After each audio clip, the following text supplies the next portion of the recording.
The fictional city of Falkenheim, where Nazi Germany is starting to collapse, is the home of Jojo, a 10-year-old boy who keeps Adolf Hitler as his imaginary friend but can't tie his own shoes.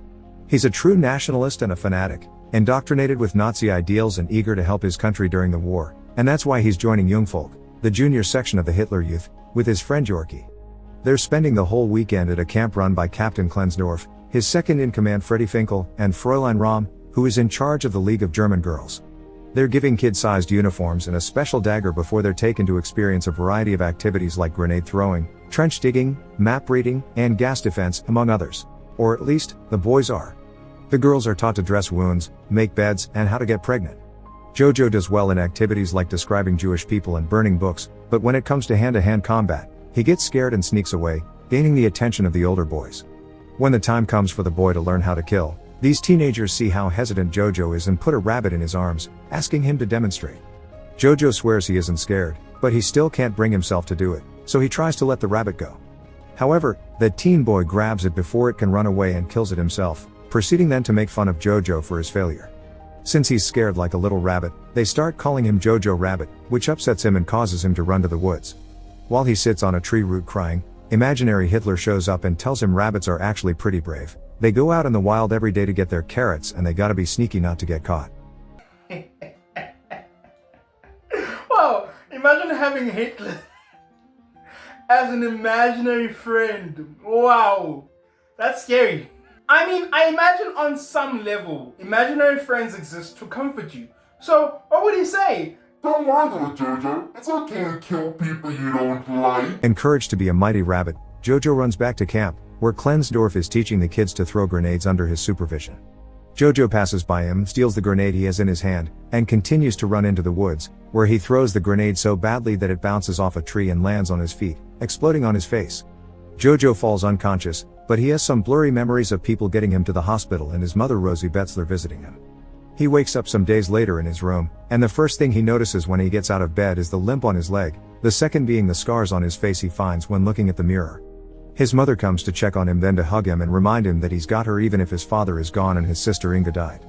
After making him put on his uniform again, Rosie takes Jojo back to the Jungvolk headquarters, where they find Klensdorf awkwardly feeding Finkel. Klensdorf has already been demoted for negligence, but Rosie still hits him on the groin with her knee and slaps him with her glove. Yeah, hit him. He deserves it. Because he taught those kids how to use grenades in a negligent way.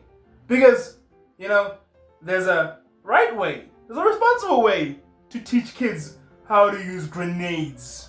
On this topic, I recently read news that in Poland, firearm training has become mandatory in primary and secondary school. Now the guns they use are props, not actual guns, but they're made to look and feel like guns. And I just don't know how I feel about this. I mean, I get it. The world is in the mud. You just never know when a bomb is going to drop. But is it that bad that we need to teach kids how to shoot guns? Making him promise he'll give Jojo some work to do, even if it isn't on the field, and that he'll feel included.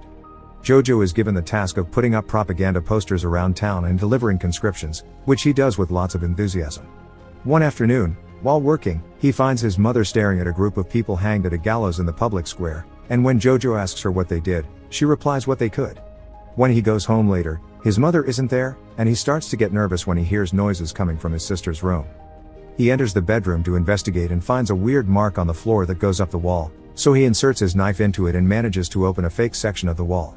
There is a space behind it enough for a person to crawl into and various objects spread around. At the end of it, he's shocked to find a young girl, Elsa Kor, who follows him out of the room as he screams and runs around the house in fear.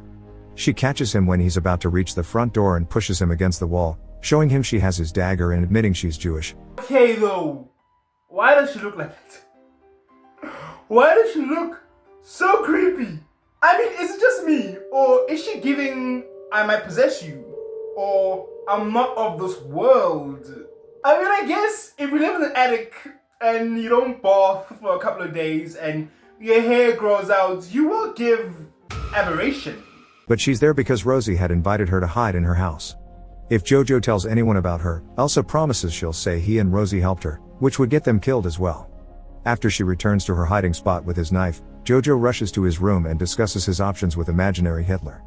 Reaching the conclusion he should negotiate, he grabs a kitchen knife and a pot to protect himself, then returns to his sister's room to tell Elsa she should find somewhere else to live. Negotiate! That's Hitler's suggestion. That doesn't seem very realistic. I think when it comes to Hitler's negotiating, his proxy is a firing squad. Although, whoa. Please understand me. Hitler was a horrible person. I am under no confusion when it comes to that. In fact, I hope somewhere he's being tortured for eternity somehow. So yeah, let's just get that out of the way. He gets scared again, however, when she surprises him from behind, takes the kitchen knife as well, and kicks him out of the room. Jojo discusses things with imaginary Hitler again, and they reach the conclusion he should make Elsa feel safe so she'll drop her guard. When Rosie comes back in the evening, Jojo tells her he's heard noises upstairs, but she tells him it must have been rats. After Rosie puts Jojo to bed, she goes to see Elsa to tell her to be more careful, because if something were to happen, she can't choose her over her own son. She also reminds Elsa that as long as there's at least one person alive out there, then they are losing. To be an activist or freedom fighter in times like this is one of the most extraordinary things I can imagine. I mean, imagine being in a position of extreme privilege, but being willing to lose that just to help the next human being. That's amazing. That's what humanity should be striving to do every day. But sadly, it's one thing standing with a marginalized / oppressed group of people. But it's another thing doing that when the fight is against the Nazis. The Nazis! Wow, that's impressive because that takes some serious stones. The next day, Jojo goes to the swimming pool, which should help him with his leg.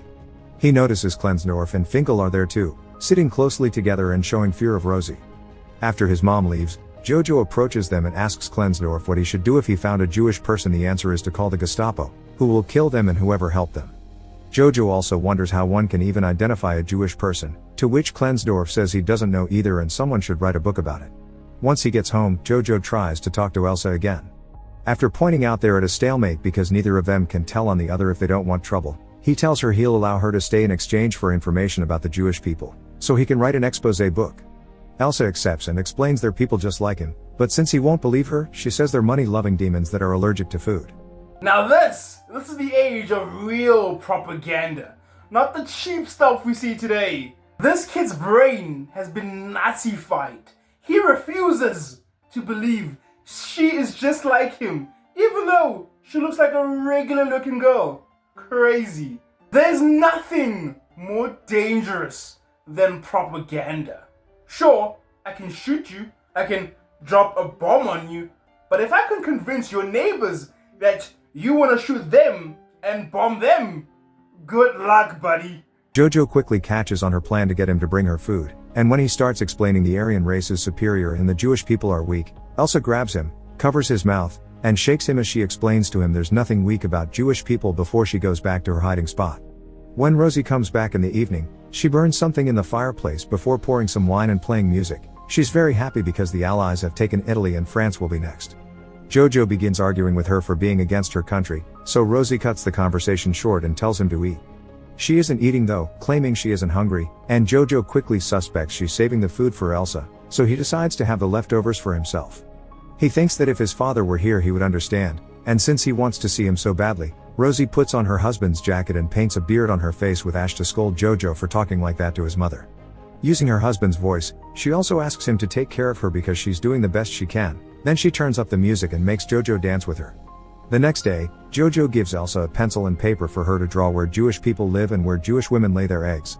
Elsa starts drawing, but she refuses to answer questions about her family. However, she does tell Jojo about her fiancé Nathan, who is away fighting with the resistance. The picture she gives Jojo is a drawing of his own head because that's where Jewish people live. Jojo gets an idea for a plan. He writes a letter pretending to be Nathan breaking up with Elsa and reads it to her, who obviously doesn't believe him, but it still hurts her to hear such horrible things about her with her fiancé's name attached to it. This kid is devious. But what do I expect from a boy who went to Nazi camp? You wonder what a Nazi camp program would entail. 9 a.m. How to chase your enemy down the street. 10 a.m. Nursery rhymes about the Fiora. She rushes back into her hiding spot, and seeing her so upset and human makes Jojo regret the whole thing, so he writes a new letter as Nathan saying the last one wasn't true and he does still love her. Elsa thanks him and asks him to bring her more letters in the future. They play a game of who can name more famous and important people on their sides, and Elsa wins when she brings up Jesus. I think the comment section gotta have a say here. Is Hitler more notorious than Jesus is famous? You know, if you really deep it, if Jesus is the incarnation of God, then Hitler... Sometime later, Jojo and Rosie go for a walk to the riverbank, and Rosie tells him how different this area used to be. There were people all the time there, dancing and enjoying romance, which Jojo looks down on. Rosie also thinks kids shouldn't be discussing politics, they should be playing and climbing trees, and everyone should be dancing as a sign of freedom. Jojo looks down on this as well and takes off on his bike, with Rosie following him closely. When they reach the road, they see a truck of soldiers return home, looking gloomy and defeated. Jojo goes back to his house in a bad mood as well, so Elsa tries to distract him by telling him ridiculous fantasy stories about her people. He starts warming up to her and enjoying her company, for which imaginary Hitler scolds later, telling him his German brain shouldn't be bossed around. After he goes to sleep, Rosie spends some time with Elsa, telling her she's glad to have her and see her become a woman since she couldn't do so with her daughter. The following day, Jojo goes to the Jungvolk headquarters, where he finds Klensdorf and Finkel talking to each other with their noses almost touching, a clear tension between them. Jojo tells them he's writing an exposé on Jewish people, but they laugh at him, not believing it's real. Klensdorf decides to share with him some designs he's made for his and Finkel's uniforms, which are very flamboyant. Then he gives Jojo a new task: he must collect scrap for the war effort. While walking the streets dressed as a robot, Jojo sees his mother handing out little anti-Nazi flyers, and he also meets with Yorkie, who has been accepted as a soldier. When Jojo tells him he's captured a Jewish person, Yorkie replies he saw one in the forest and doesn't understand what the big deal is about, which gives Jojo a lot to think about. He visits Elsa as soon as he returns home and gifts her some colored pencils he's found around, but he also reminds her it's illegal for a Nazi and a Jewish person to be friends. Elsa points out he isn't really a Nazi because he hasn't hurt her, he's just a lonely kid trying to find a place to fit in. They agree to disagree. After Elsa realizes how dirty she's become, Jojo allows her to leave the room and take a bath. She even borrows some of his sister's clothes.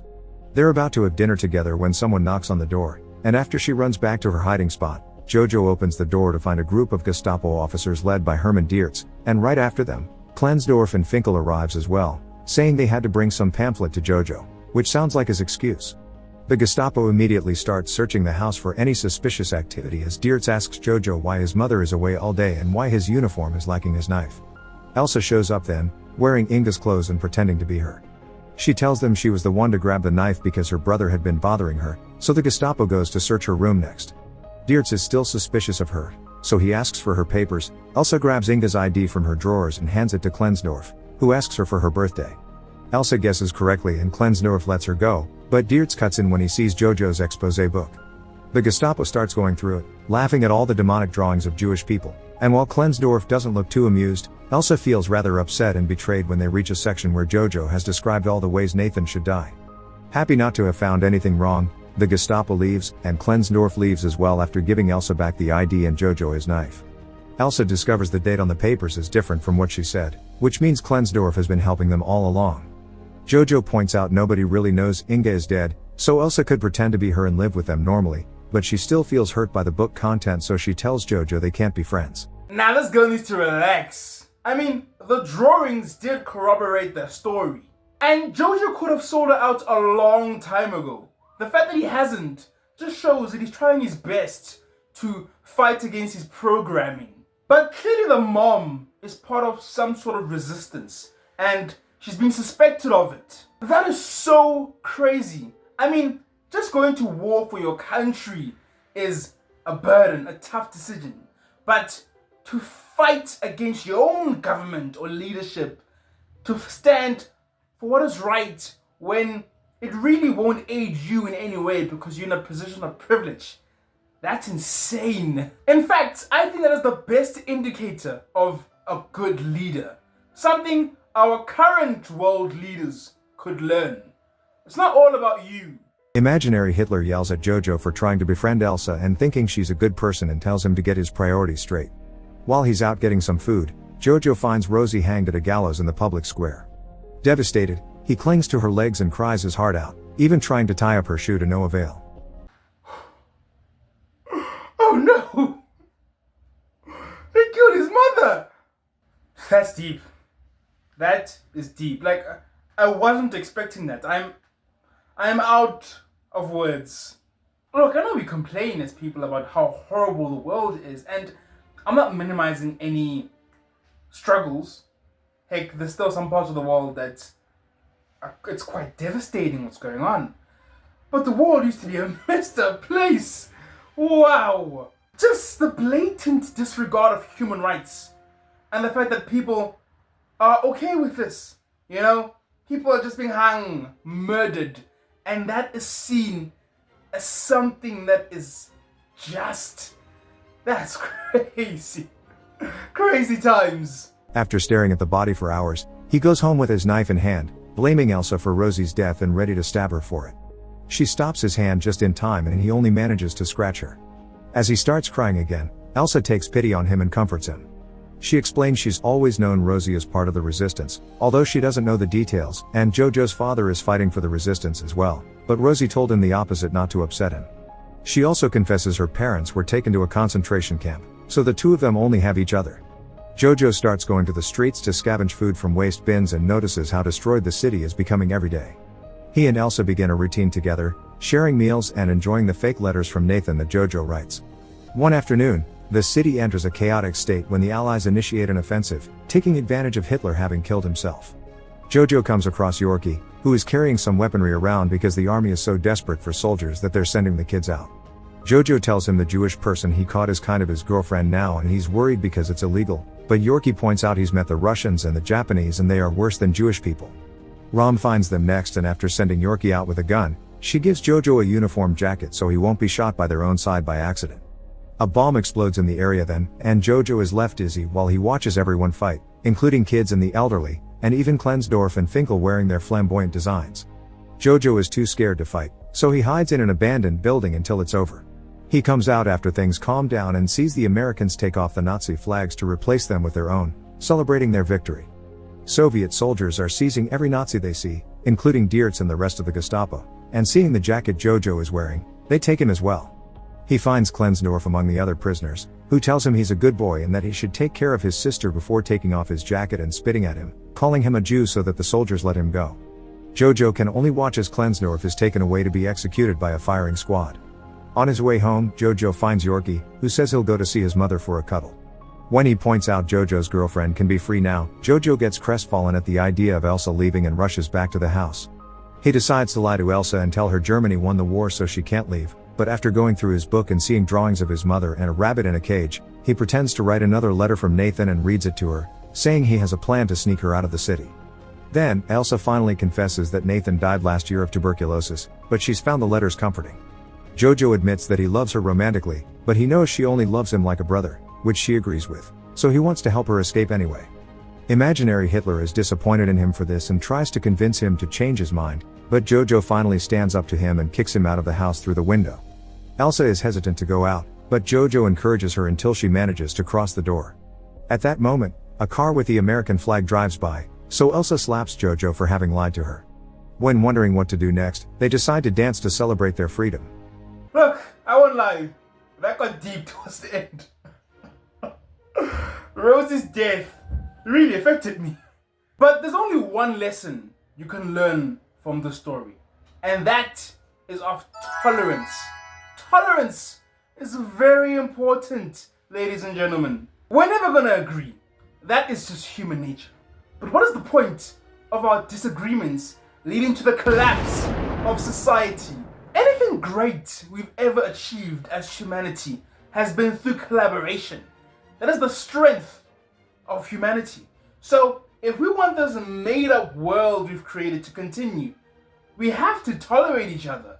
Because if we don't, we're going to unalive each other, and the world will descend into chaos. Who wants that? Do you want that?